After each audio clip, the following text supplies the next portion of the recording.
Ladies and gentlemen, please put your hands together for Chicano Man Joaquin Cordova. Orale! Let me tell you about the gentleman that I am introducing you to today. He is got to be the Tower of Power, too sweet to be sour. Get funky like a monkey. Ooh, yeah. I'll tell you who he is. He is a candidate for secondary education at Grand Canyon University. Ladies and gentlemen, let me introduce you to Joaquin Cordova. Orale. Cubole. Very much, Chicano Man, for that warm and beautiful introduction. As I do my video submission for the Disposition of Self-Assessment Survey, which we did on our own through Grand Canyon University, candidates for the Master's Program in Secondary Education. The first question that asks is, what dispositions do you possess that will make you a successful teacher? Well, I feel that after taking the assessment survey, that the one thing that I can say is I stick true to who I am, and I remember that I am working with people, not students, not numbers, but individuals who are coming every day and committing at least a good 45 to an hour and a half, depending on the type of schedule it is, to get educated and to go ahead and do what they can so they could be successful in the coming life. Oftentimes we forget that once they step through the classroom that they are students. They are youth. They are individuals, and they need to be treated and valued as such.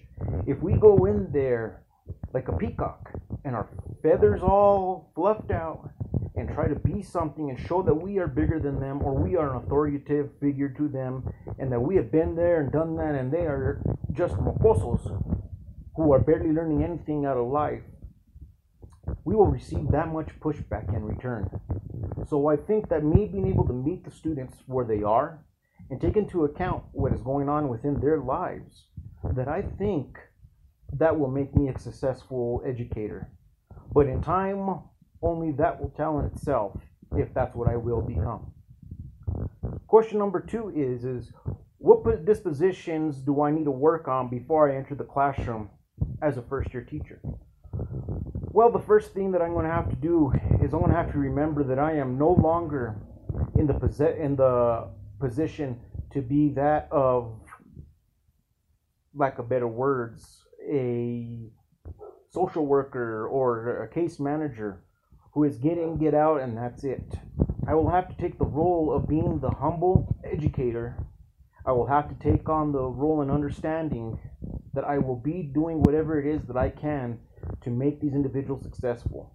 Just the changing in profession in itself is what's going to be difficult to do. So it is my hope that I can go ahead and transition good into another, as I go into another career, that I do a smooth transition and that I can go ahead and, like I said, be the teacher or be the educator that I always wanted in my life. And again, only time will tell. And the beauty part about being a first-year teacher is the growing pains that will take place with it. And not only that, the experiences that I will have while working with the young people that we do. The next question that is on here is, what does a professional educator look like and how do they behave? What standards guide their thinking and actions? Well, I tell you, when I worked in the field of social work, the one thing that I always said to myself is I want to provide a service to the individuals as I would want for myself, a friend of mine, or a family member of mine. And so I want to take that same philosophy as I go into the world of education and try to provide as much of a service as I can that I would want for my own student that is in a school system. And just to go in there and understand and realize that these individuals you are working with are not only students, they are somebody's daughter, somebody's son, somebody's grandson, somebody's granddaughter, somebody's niece, somebody's nephew. But either which way, you are a part of this individual's life. And it's going to be up to you on making an impact on them, and it's going to be up to them to decide what that impact is. We have to always realize and understand that we have standards to live by, and the standards that we live by and that we work by are going to have to be that of whatever our public school system or our private school system is that it is. We cannot cross lines. We cannot blur boundaries.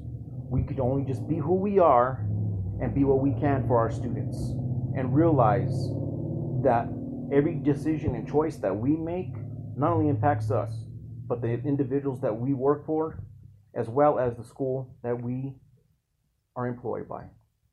Ladies and gentlemen, thank you very much, and have a good night.